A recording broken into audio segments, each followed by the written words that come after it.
about.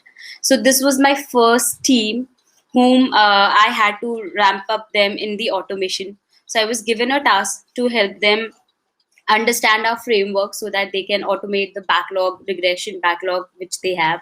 And here I decided, okay, teaching what to use in automation to write the script is a very simple task, but I should help them develop that mindset which will help them solve the complex questions and help them not get into flaky test cases, false failure, unwanted result analysis.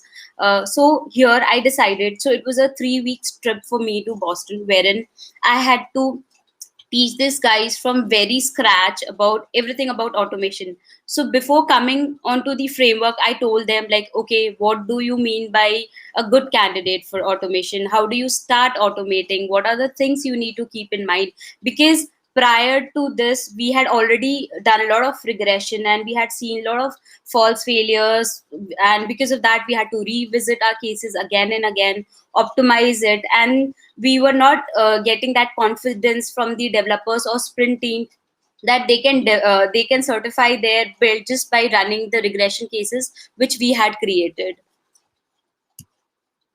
Okay, so what is the agenda for today? We'll understand what are flaky test cases and then the lessons learned while analyzing. So these are the lessons which I learned by being part of automation team, wherein we were given a task to automate the script, analyze it, maintain it. And during those 4 5 years, I got to know that how important it is to have a planning and design for the scripts also which we write, other than normal feature testing we do, right? For that we do so much of discussions, we talk to stakeholders, we talk to PM, we try to make sure that we are able to create test cases or run the test cases which are able to capture more bugs. So same way, while writing automation script also, there are certain things if you don't pay attention to, for example, as a simple example of closing the browser. So suppose you have a scenario wherein you have to open multiple tabs or browser and you have to switch back and forth, and if instead of closing entire browser you ended up closing just one browser where focus was, it can lead to a system crash issue. Then I'll summarize it for you all the lessons learned, and then we'll go ahead with the Q&A. Okay, so let's understand what exactly we mean by flaky test cases. So test case, so you all would have seen a situation like this wherein there's no code change. Okay, today you ran your script, it worked perfectly fine. Wow, awesome. Next day you ran, it failed. Then you went ahead and did a retry, it passed. So you see a intermittent or sporadic behavior in the execution of your script. So what we do for those things, okay, we think, okay, maybe our application is not able to handle that much of load, or there are these false failures, let me go ahead and rerun. But we don't understand, like when we are rerunning those failed cases, it is adding up to the time. And now we are into a faster delivery era wherein we want quicker feedback and we are focusing towards shift left. And if we go ahead and rerun, so initially we didn't know about the root cause of the failure, so what we did, we implemented one retry. Then we went ahead and we implemented, okay, if any case would fail, we'll go ahead and we'll retry it twice and thrice. But we didn't understand that eventually the regression pack is going to grow, and we cannot go ahead and rerun 100 test cases again and again. You have to put your foot down and you have to analyze it and you have to find the root cause of the failure. So ultimately, out of frustration, what we do is we stop ignoring those failures, and day in and day out we start marking them. Okay, we can ignore this case, it failed yesterday also and it behaves very sporadically. But we, in my those 5 years in automation team, we had to pay a very huge price for ignoring the failures. There was a scenario wherein we missed to catch a sev1 issue because what we had done, there was one test case which was failing frequently. So we thought, okay, let's skip it, let's not run it for now and we'll come back to it later. But there were some priority changes and we started focusing on automating new cases, and we forgot to come back to that script until unless we found that sev1 issue and we got escalation. So are you guys with me till here? Any question, any queries? Okay, I'll take that as no for now. Okay. So lesson number one, automation without product knowledge. So what we did, we had a huge regression pack. We had created a very awesome framework. We had moved from QTP to Selenium. Everything was in place. We had designed a framework which would suit every user. Like you don't have to know the integrities of the framework. You just have to understand what keyword is doing what, and you can go ahead and write the test cases. But what we forgot is product knowledge. So what we used to do, we used to take the requirement from the sprint team and we used to start automating, and we used to consider, oh, these are the steps you have to log in. Then you have in this tab you have to go and you have to click these radio buttons and all those stuff. But since we didn't had the product knowledge, we ended up creating incorrect DB queries. For example, uh, so the application I'm talking about, it was into it used to help you create a events, right? For example, this is the webinar which is happening.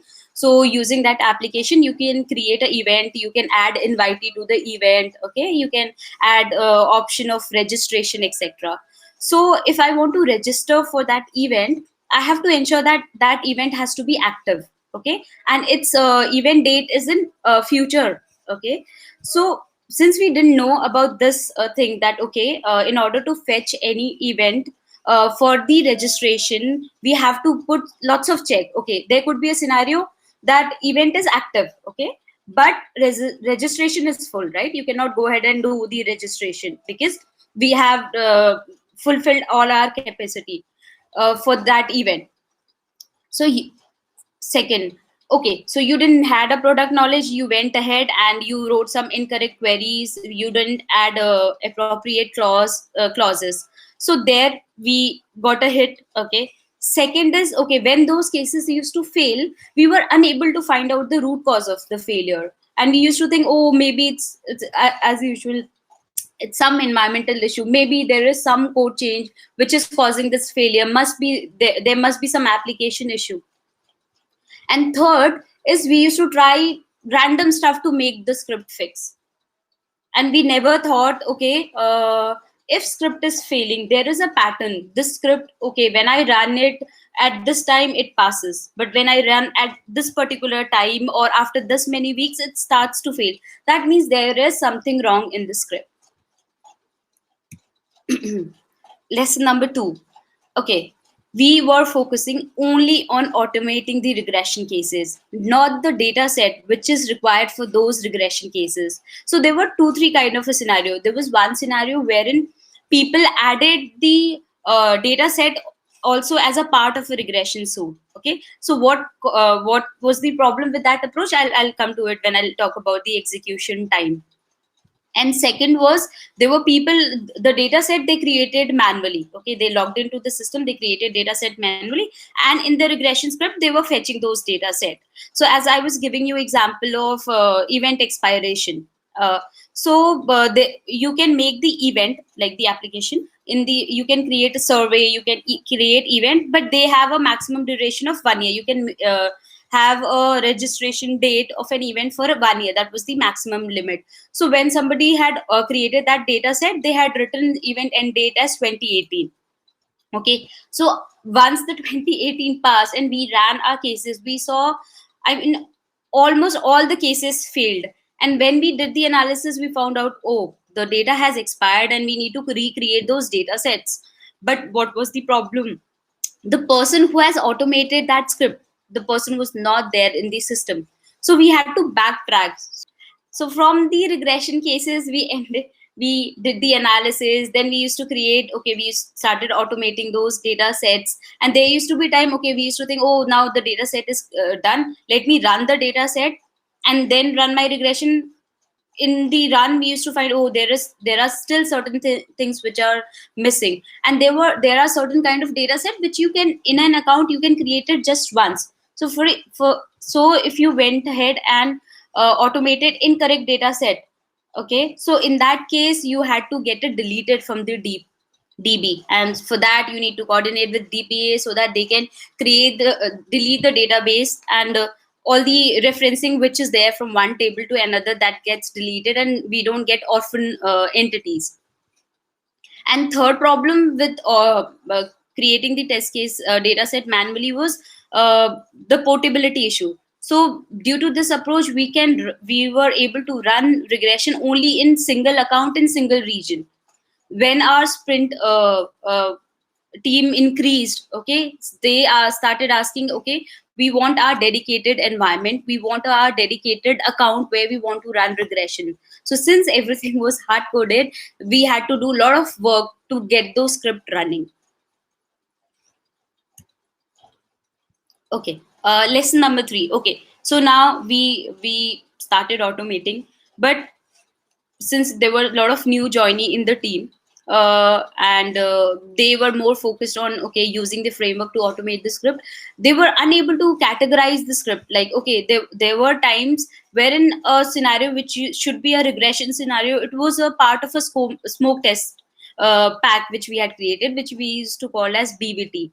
Okay, so what problem we used to face because of this incorrect categorization is, with smoke test or a BBT suit, we want a quicker feedback, right? The moment we get a build, we want to check all the initial component of our product, and we want to let developer know, okay, build is stable and we can go ahead with our normal testing.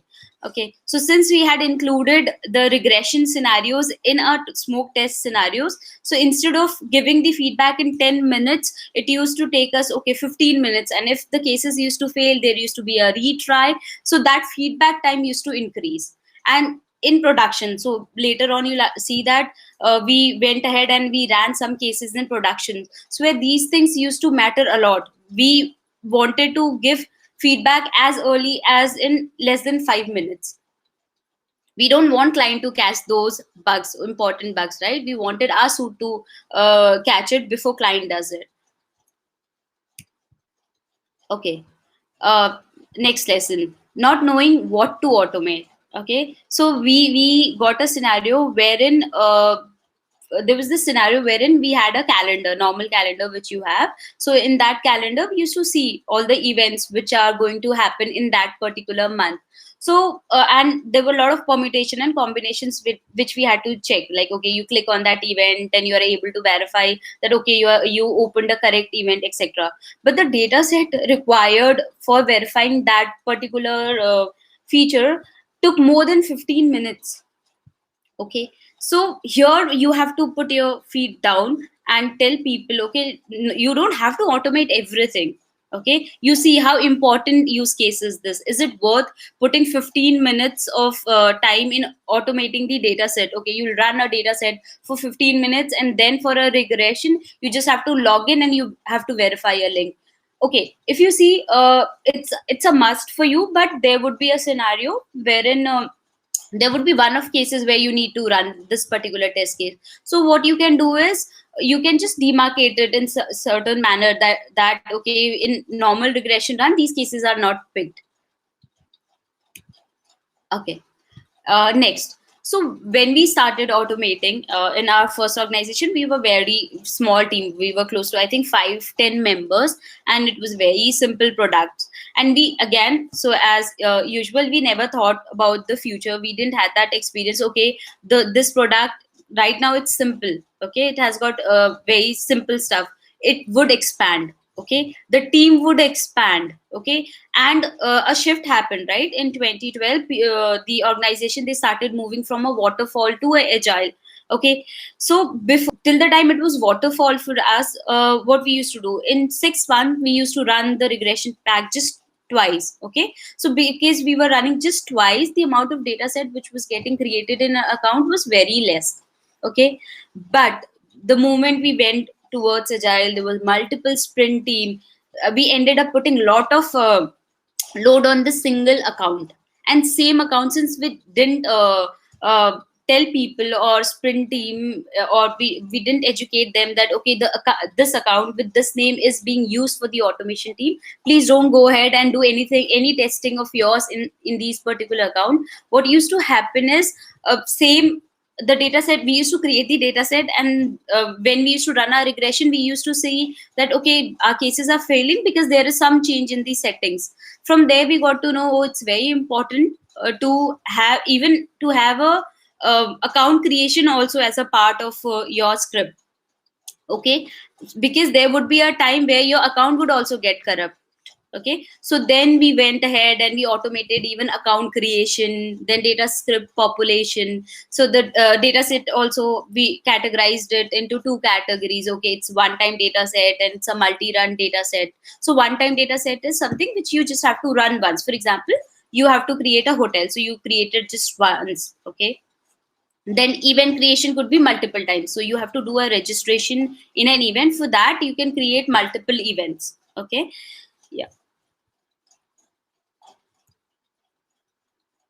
Yeah, this was a very interesting. That time we didn't had a selector hub which could help you give those unique X path and all those stuff. And also we were not informed, we were not aware that if your the web page is not having unique locators, you can always reach out to developer and tell them, guys, we if you want to automate quickly and if you want to avoid those false failures, we should have something, as a automation hook, so that that can help us identify those web element uniquely.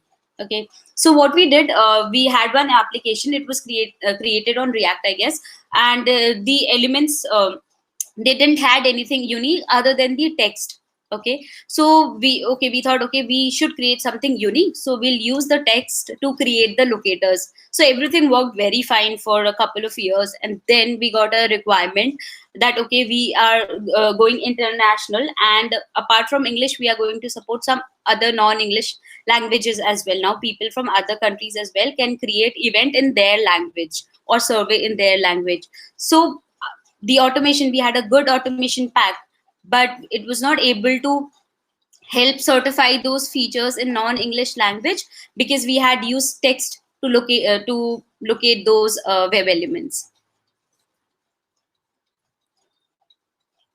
Yeah. So lesson number 7, right? So we always talk about reinventing the wheel. Okay, so here is one scenario wherein the kind of structure we had, what we did, yeah, we wanted, okay, let's as usual, we always think that if we increase the number of resources for particular testing or anything, our execution time would get reduced and we'll be able to churn out a lot of things quickly. But here it backfired us for same product. Okay, so there was this product, contact creation. We thought it's a very simple product, let's have multiple teammates automate the scenarios related to this product. So everybody started, so if there was any script, so 60% part of all the script was same, only 40% used to vary. And somehow we didn't coordinate, collaborate with each other, there was no review guidelines. We went ahead and created those steps, same steps in those multiple suits again and again, rather reusing each other's work. Okay, and second thing what we did is, see, we are running regression, we want to make sure that we get to, if there is any failure, it has to be a genuine failure. This is what we all aim at. Okay, so for that we have to understand that, okay, if there are 7 suits for a particular product, and in one suit, if you are going by normal click method, okay, you will log in, you'll click on particular element, and then you do to reach a certain entity. If there are 7 steps, not in all the cases you have to do same cases again and again. You have to act little smart. Okay, for going till 7th step, what I can do is, rather forming that click option, okay, click on this tab, navigate to this tab, etc., in one suit, let's do that, because we want to make sure that we are running our cases in same manner as how our client is going to use the application. Do that in one suit, but in all 6 suit, you don't have to repeat that step again and again. You can, what you can do is, okay, from the DB, fetch the data and directly go to that page where you have to perform the action. Okay? And this is also very important. So, like when we are testing on our local environment, we enable all the settings. Okay, but in production, you don't have similar scenario. Okay, there would be for example, we had a concept of a planner and a supplier. So planner was someone who used to create the proposal. Okay, create the RFPs, which was bid, and then supplier used to respond to those RFPs. So you can understand suppliers are like hotels. Okay, so I'll say that, okay, as a planner, I'm going to have an event on so and so day, so I'm looking for this many rooms and these kind of a setup. So, and then we used to send those RFP to a multiple suppliers, then supplier used to respond to those RFP. So in no scenario there would be a case wherein in same account you'll have a planner and you have a supplier. But when we were automating on our local environment, we created an account which had planner and supplier together. So with this, we were not covering real case scenarios. Wherein in real scenario, what would happen? You'll have a account A for a planner and you would have account B for a supplier. So you have to always understand what is happening in the production, what kind of a data set is being used in the production, what kind of account we have in the production, what kind of a setting. There were times wherein, for example, concurrent login. Okay, so in our lower environment, we never faced issue of this concurrent login because we knew that it's our local testing environment. We don't have to disable the concurrent login scenario. But in production, when we started running our BBT suits in production, then we got to know, oh, when you create an account, there is something which is known as concurrent login and you have to enable it. So it's very important to understand what's happening in production. You face this kind of issue in a scenario where your automation team is different and your sprint team is different, where these two teams are same, where a single person is taking care of your feature testing and automation. Probably in those scenarios we won't face situation like this. Okay, yeah. Okay, so till lesson 7, okay, we understood, okay, knowing the product is very important, automating the data set is very important, distinguishing between how things are there in production and in lower environment, all these things are important. But there's one important aspect as well. Again, see, if till the time we were just 2-3 members, I had my own component which I was automating, so I knew inside and outside. Okay, so for me it was not difficult to find what the suit is doing. Okay, or if, but when we decided, okay, we should have a primary and secondary SME for every product. Okay, if for example, if I'm not available, a secondary person should be able to do the result analysis, do the maintenance. So in that case, the secondary person, he or she was not able to figure out, okay, what the suit is doing, what exactly is happening in the suit. So the best way and a quicker way was to have a naming convention which makes it very easier to distinguish between, okay, what is happening in suit A, what is happening in suit B. I think rewriting 60% of steps that I covered. Okay, hard to locate test cases again because the naming convention was not fixed. Yeah, so with this also, okay, so what we decided, okay, we have a smoke test case, we have a regression test case, but there are scenarios wherein the DevOps used to do some activities related to disaster recovery, or they used to create a new account in a European region, etc. So in that cases, we decided, okay, we won't run the entire regression pack. You don't have to run all P1, P2, P3, P4 cases.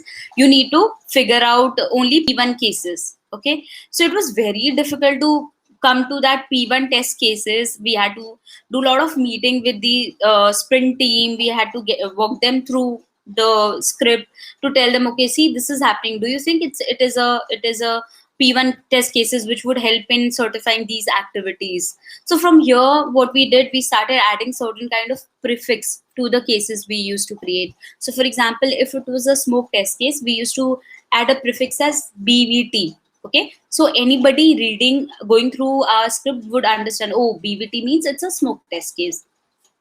So something like BBT underscore EVT. So, oh, this is a smoke test case for event. BBT underscore survey. Okay, this is for survey. So there were some scripts which could be used for multiple, for event, for survey. For example, a contact creation. So contact would be required if you just have an event in your account enabled. A contact would be required if you have survey in your account enabled. So in that case, having those kind of a nomenclature. Okay, this is contact and it's cross functional. Okay, you have to run for event, you have to run for survey. And for P1 cases we wrote STBL. So anything which had a prefix as STBL, that means these are our P1 cases. If we run them, then we can easily certify our feature or the activity which is going. So even a DBA who used to perform any activity, they don't had to call us or understand from us like, okay, which case should I run, which case is a P1 case. We told them this is the nomenclature.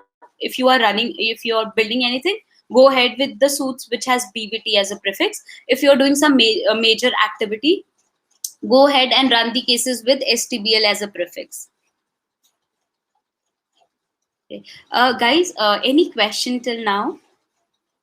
Adibayo, I have shared my screen, so I'm not able to see question if there are any. That's fine. There are a few questions. I'm just waiting for you to finish this lesson. Then we'll take the questions after. Okay. Okay. Sounds good. Okay, so in first slide, I was talking about the execution time, like what was the harm in having a data set. So we want, right, that for every regression we run, we want to ensure that we pick a freshly created data set. Okay, so what problem we had if we didn't segregate a data set from a regression case, or if we had a suit wherein there were like 15 minutes was of time was taken in creating the data set, and just one step was required to verify that. So we were running our test cases in parallel. Okay, and what used to happen is, if there was any failure, we used to go ahead and rerun those cases. So for example, let's take a simple example. You've got two suits, one takes 5 minutes and another takes 30 minutes. Okay, if they both run fine, what is the maximum execution time you'll have? It would be 30. Okay, but if 5 minute case failed, what would be your execution time? 30 plus 5, because you're rerunning that 5 minutes test case. But if 30 minutes test case fail, you can see your execution time doubles. So it's very important to have certain guidelines around the script execution time. Okay, again, you can have those segregation based on what kind of a suit it is. If it's a smoke test, let's have something below 5 minutes, because we want, okay, in 3 minutes we are able to run 15 test cases or 30 test cases, and we are able to get quick feedback. If it's a P1 test case, let's have 10 minutes as a maximum time. Okay, so 10 minutes, 30 parallel execution. If anything would fail, 10 would double up to 20. Okay, the 30-minute cases, those you can, I'm sure, like if anything is taking more than more than 15 or 20 minutes, they should not be automated. Okay, because you're consuming a lot of resources. But they were very adamant that they want to have these scripts in our regression pack. So then we told them, okay, you won't run these 30 minutes cases when normal cases are running. First, make sure you want faster feedback. Let's pick things part by part. Okay, let's run BVT. Okay, everything is smooth. Let's go for your stability suits. Now what you can do, in night you can enable these 30 minutes test cases, so that, okay, if they fail also, that time nobody is using the application and you are in no hurry to get the feedback, quick feedback.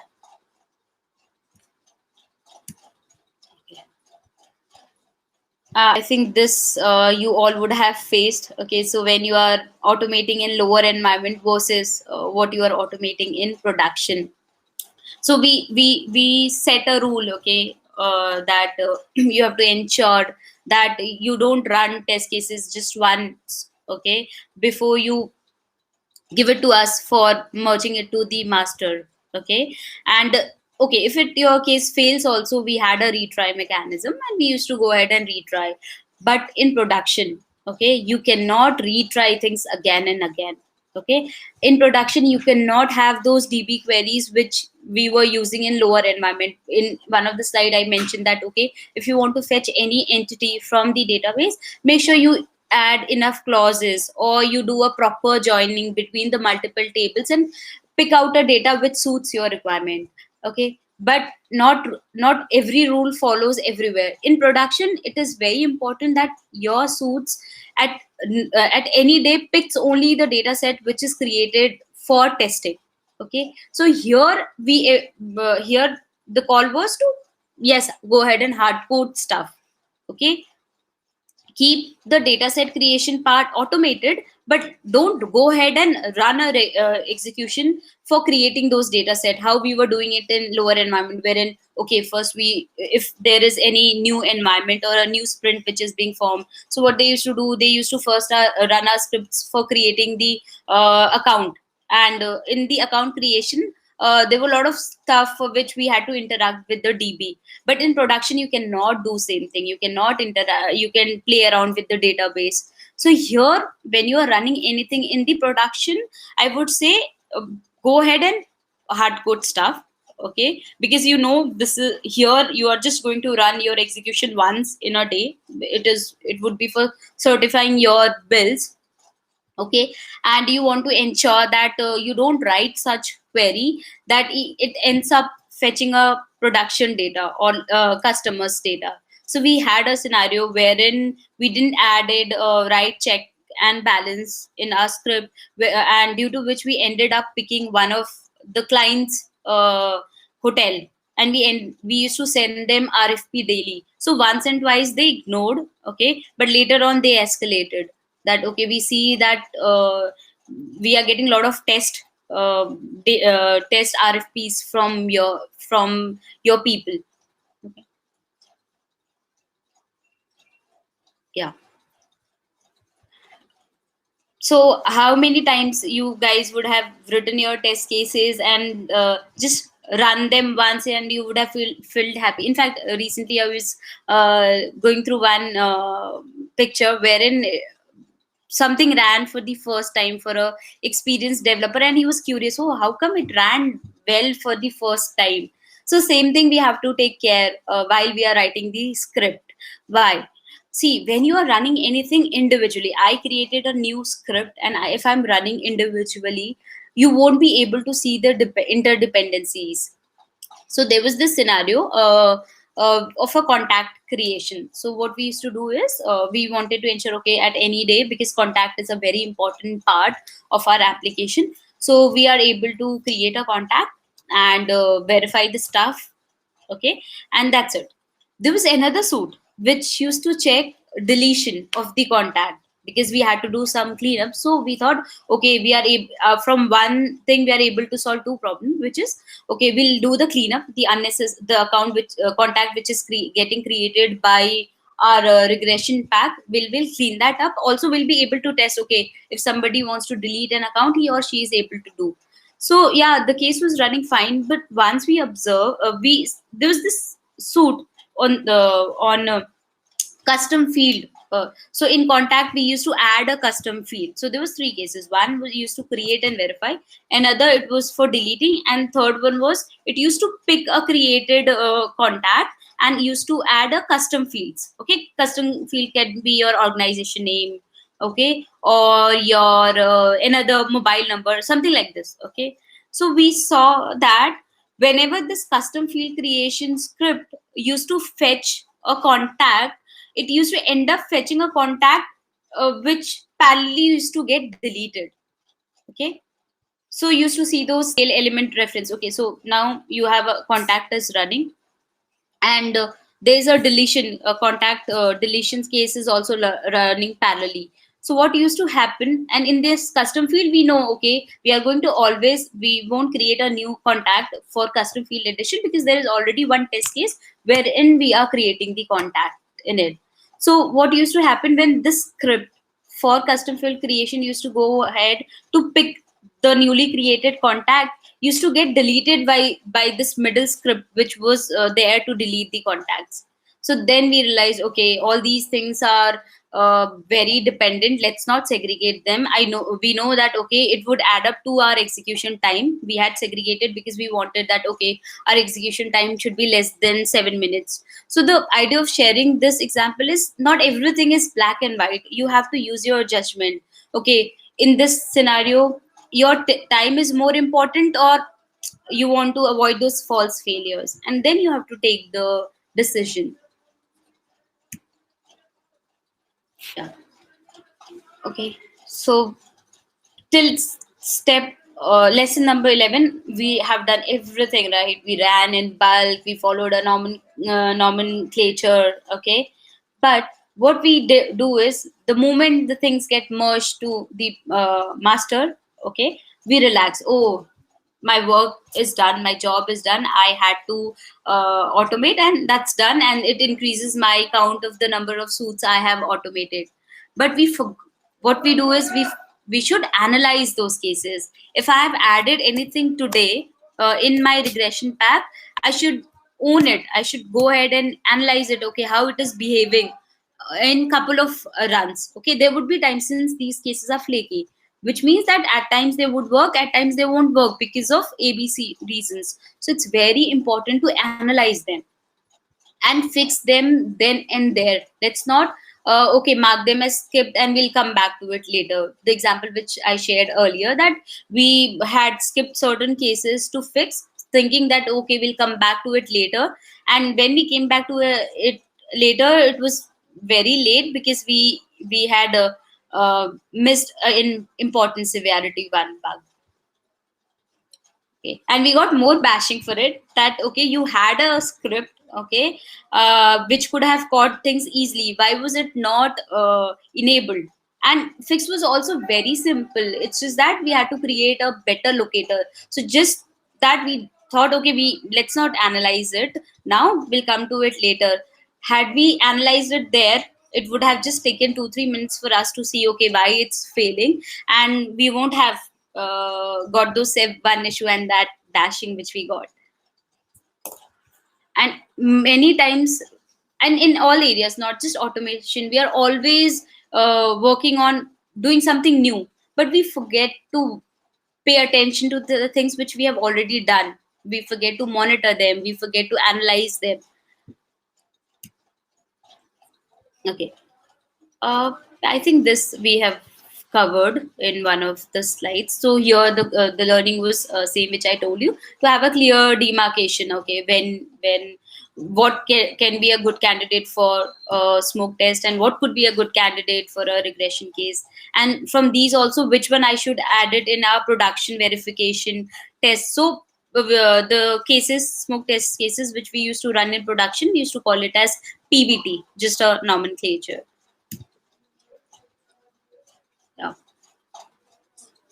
I think even this we were able to cover while discussing the lessons, that and root cause of all this was not having clear product knowledge and not paying attention to what is already merged, rather focusing on creating and building new stuff. Okay, so everybody wanted to complete the scripting as soon as he or she can complete, so that they can focus on other aspects of automation, which is also very important.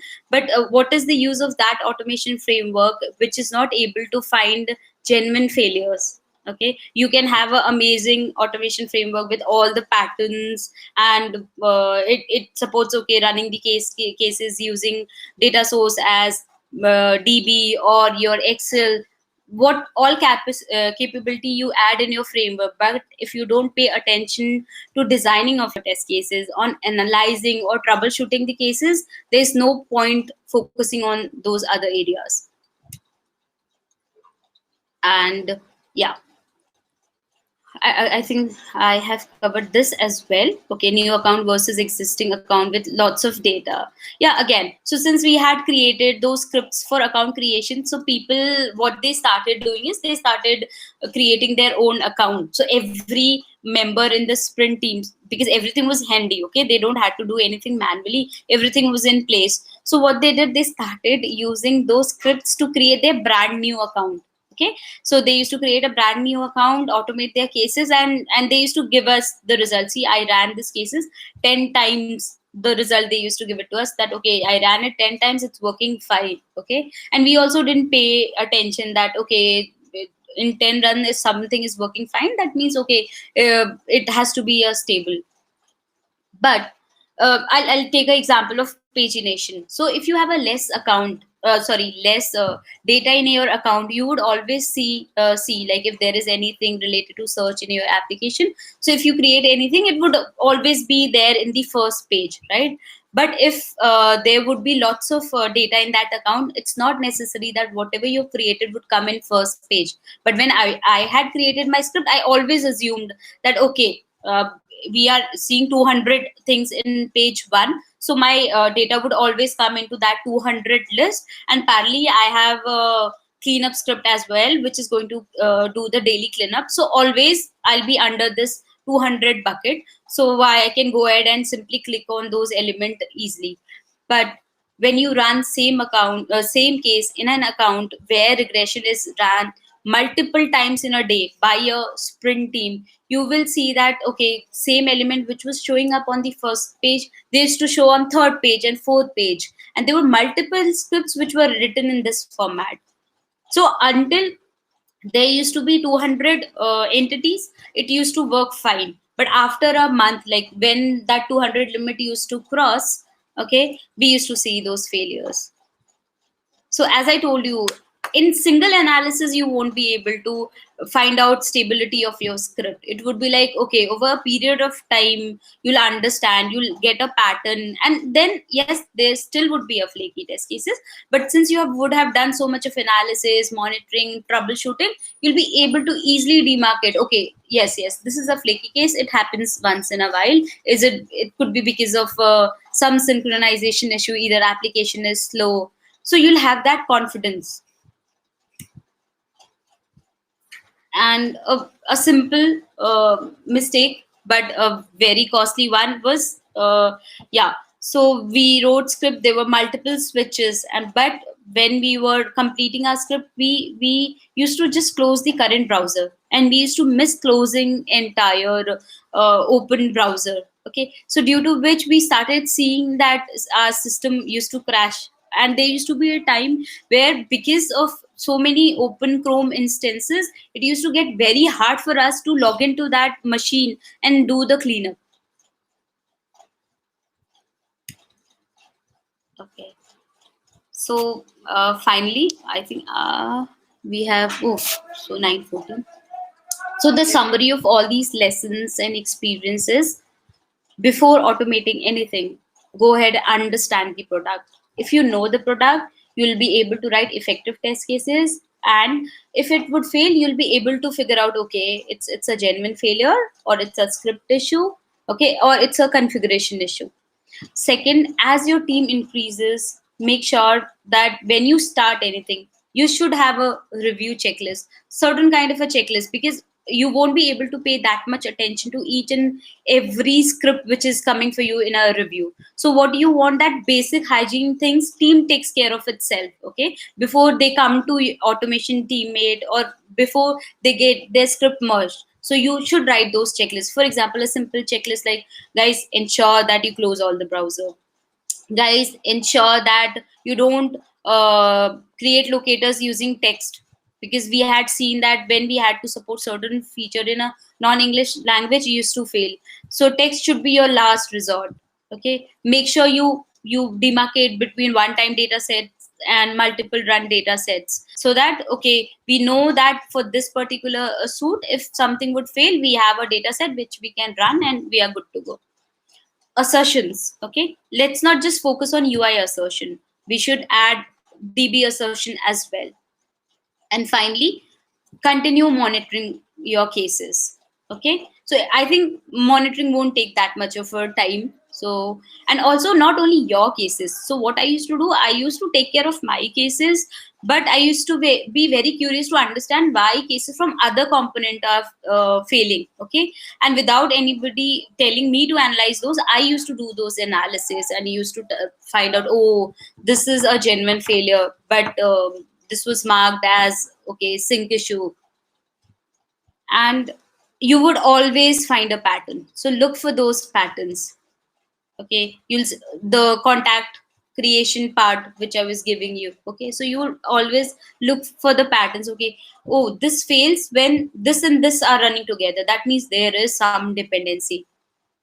Or this particular thing starts to fail after a month, that means oh, we are doing something which the pagination issue which I was telling you, that it is reaching certain limit, and after that you see those bulk failures.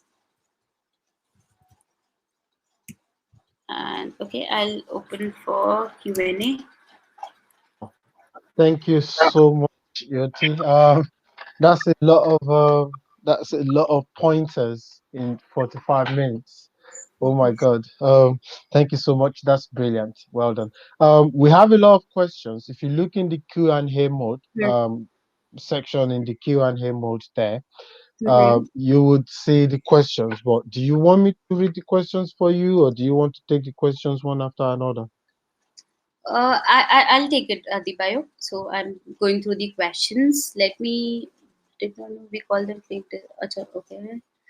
Is it mandatory to know debugging if you're automation testing engineer, or it's good to have knowledge? Deep. Okay. So Sachin, by debugging, what exactly you mean? The debugging for the application or for the script or for the product? Okay. Okay. I'll assume it. Are you writing anything, Sachin? Okay. No. Okay. Yeah, So I here. think you should move on to the next one. While if he clarifies question, then we answer it. Okay. So, what kind of mindset we require to write successive test cases? That's a good question, Aniket.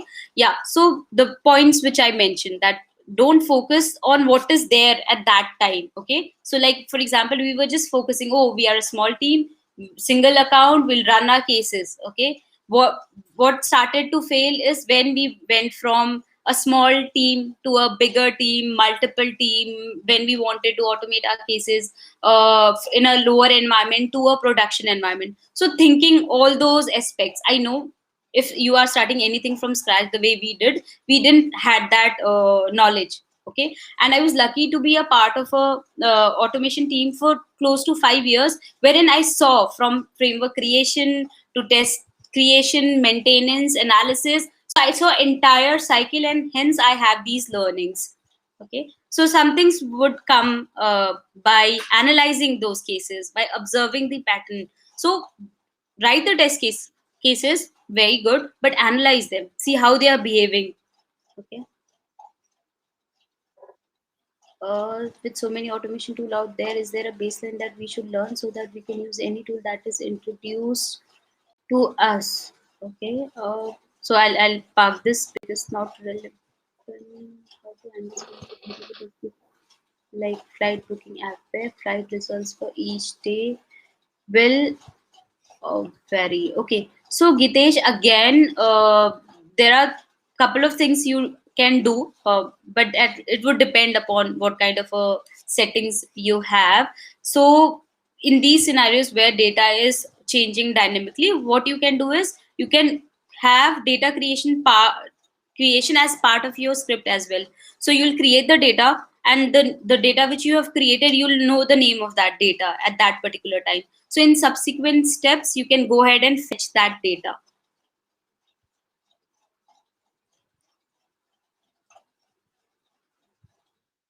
Have you faced any situation where you had to modify the logo?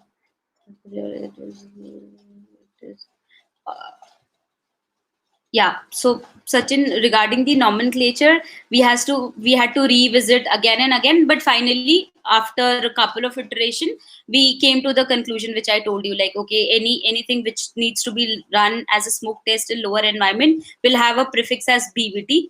Anything which is to be run in production as a smoke test will have a prefix as PVT. Why this nomenclature? That if anybody who is not from the automation team, he or she would understand, okay, this is something which is to be run only on the production, or this is something which is to be run only on lower environment. So this, again, the nomenclature, we came with a lot of iterations, and then we had to educate other teams as well, and we had to create those guidelines. So the review checklist I was talking to you about, so whatever learning we had, and then when we started that, okay, we'll hand over the automation of the scripts to the sprint team. Now as an automation engineer, we have automated enough, we had enough learning, we have analyzed, we have noted down some corner cases, etc. So we created a review checklist so that now any team, any new team, if it gets formed, they know what is our nomenclature and what are our review checklist, or what are the best practices they need to follow. When you are talking about executing suits on production, are you talking about? Yeah, I'm talking about smoke suits, Rohit, because as I told you, it's a production account. You cannot run regression, but again, nothing is fixed. In my organization, if we were not able to run regression scenarios in production, it's not necessary that you can't run it in your environment. But as a tester, I would like you to pay special attention when you are running anything on production. You have to ensure that you are just using your test data, not client's data. Okay. And in production also, don't enable retry. If anything fails, let it fail. Okay, you analyze it and then you can mark it. Okay, it's a good candidate, or it's genuine failure, or it's a false failure. But don't start analyzing stuff in production by rerunning it and watching it. Okay, what's going on? Because there were times in lower environment also, it was not very easy to find out why the case used to fail, right? So what we had to run cases and observe, okay, what is happening. Oh, this is the reason. But in production, you cannot do that. Should we create test data manually? Should we create test data manually? No, I wouldn't advise you to create the data set manually, because then that doesn't make your test cases portable and you cannot reuse. That would stop you from leveraging your automation in certifying any other thing. Okay.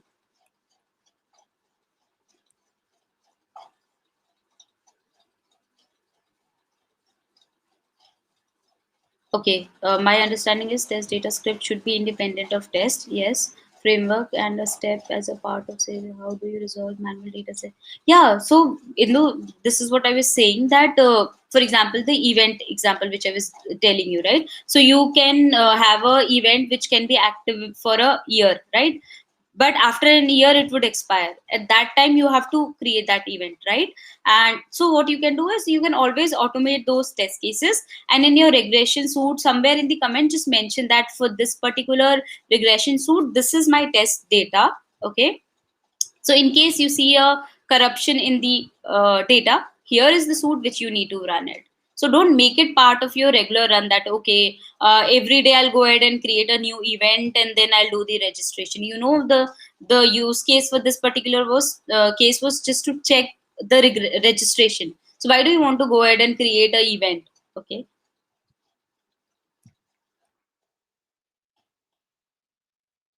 How to learn automation effective if you are completely new to it. Yeah, so Ritesh, this I always tell to my junior is, don't focus on the framework part first. First understand what is already there. Okay. Okay, and see, so what I used to do, if any new person is to join my team, before allocating anything related to framework updation etc., I used to give them this task of result analysis. Okay guys, go ahead and do the result analysis. Why? By analyzing the result, they used to understand the designing aspect. By analyzing the result, they used to understand what all can be built in our framework. Okay, so let's not jump into the development part first.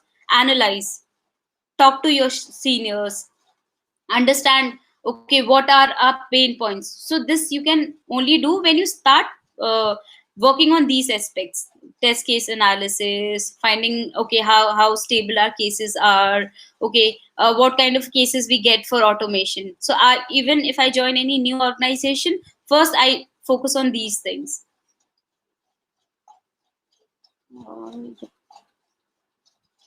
I think, okay, now I can take other questions. I So Adibai, I have taken most of the questions. Yes, I think you have taken most of the questions. There's one here. Any suggestions and advice for beginners? And I think the person is referring to beginners in automation.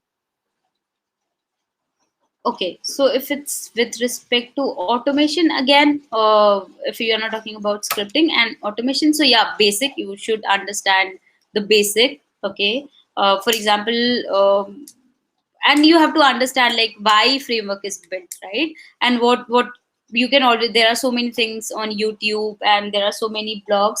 You can read, you can understand, and then you can start in GitHub also. If you go and in search in a GitHub, there would be a lot of sample framework, so you can analyze those, you can understand those. So first is to start anything, read about it, understand about it, and then start working on it. I also have a question for you before we round up. Basically, when people write their automation checks and they run it, I ask them a lot of the times to provide a pattern of failure, and you made reference to it during your presentation about making the analysis to see why the tests are failing, not particularly what is failing or not. Hmm. Um, can you how do you do that? How do you learn the pattern of failure on test rather than looking at what is passing and what is failing? How is there anything you do? How do you learn to do it? Is there anything in particular you do that gives you an insight into the pattern of failure on the test itself rather than, oh, I've done 50, 14 failed? So do you understand the question I'm asking? That Yes, yes. how do you learn to do that? Okay. So, Adibayo, this I was able to figure out because of a lot of analysis which I had done. Okay. On the day one, if I would be given a scenario wherein you would ask me to analyze the result, Jyoti, go ahead and analyze the result and tell me what is the reason, it would take me a lot of time. Okay. At first, I won't know what is happening in these suits. I won't be able to form that pattern. Since I had created those scripts, I had reviewed those cases, I have watched them failing, maintaining. I could form those patterns because of those scenarios. For example, I knew there are 10 suits. Okay, in all 10, first thing which we are doing is we are creating a event. Okay, so in one suit, if I see out of 10, I see, oh, event creation is not working fine, then I could form a pattern. Oh, all the 9 would be failing because of this same reason. But again, to be double sure, I used to open one or two randomly and I could tell, oh, that's the reason it failed.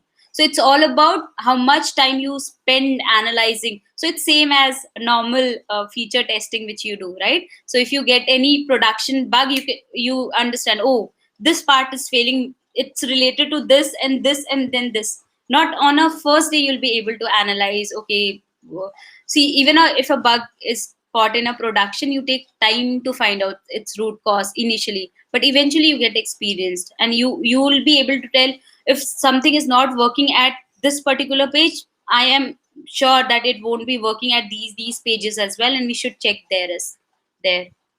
Yeah, thank you so much for that. Yeah, that's what I thought as well. So we have 2 minutes more, so I would like you look at the questions. I think we've got 2 or 3 more new questions there. I'll let you pick one to answer in 2 minutes, and then we can round up. So check through the questions and just pick any of the questions, and the rest of them we can answer them in the group because we're running out of time now. Okay. So, okay, let me take Rahul Panchal's question. What should be a strategy if environment is slow? Increasing weight is the only solution, or will there be another way? Rahul, you have to, again, there's no fixed answer. And first thing which I have learned is don't assume. If anything is slow, you have to find out why it is slow. Okay, and based on that, you can take a decision. Okay, is it, there could be a time, in our case only example, I told you that we used to create a new account and run our regression. So we used to see that, okay, when we created a new account, everything was running very fine and we were getting quick results, and there was number of cases which used to rerun used to be less, but eventually the time was increasing. Reason was we had populated so much of data in that account that it was not able to handle that much of a load. Okay, so it was something which we had to do in the application itself, not on the script. Okay, if you go ahead and increase the wait time, how many times you'll revisit your cases? Okay, today it takes 5 minutes for certain thing to work. Tomorrow you'll go ahead and you see, oh, there is more slowness, let me make it to 8 minutes. So you'll continue just fixing it. So what you have to do is analyze. Understand. So as I always say, debug, troubleshoot, understand. If there is a failure, there has to be a reason which you have to figure out. And with that, I think we've come to the end of the presentation. Thank you so much, Yoti, for all the pointers. And I have to say, personally, I find them to be things that you've learned on the job, not things that we've read in a book. And those kind of pointers usually help, because this is someone recounting their experience of what they've done, how they've done it, what they've seen, and what it has taught them. And I would take that experience any day over whatever I read in a book, although we encourage people reading as well. So thank you so much for your presentation. I personally enjoy this a lot, and I hope you find time to do a little bit more for us in the future. Thank you so much, everyone who is on today, for attending. We know the time might not be convenient for a lot of people, being a Saturday in different time zones. It's Saturday night in some places, Saturday morning, Saturday afternoon, But thank you so much for everyone that attended. We appreciate your participation. The video will be available on our YouTube channel at some point later today. Thank you so much, Yoti. Thank Thank you. you so much. Enjoy the rest of your weekend, guys, and have a nice day. Bye, Okay. everyone.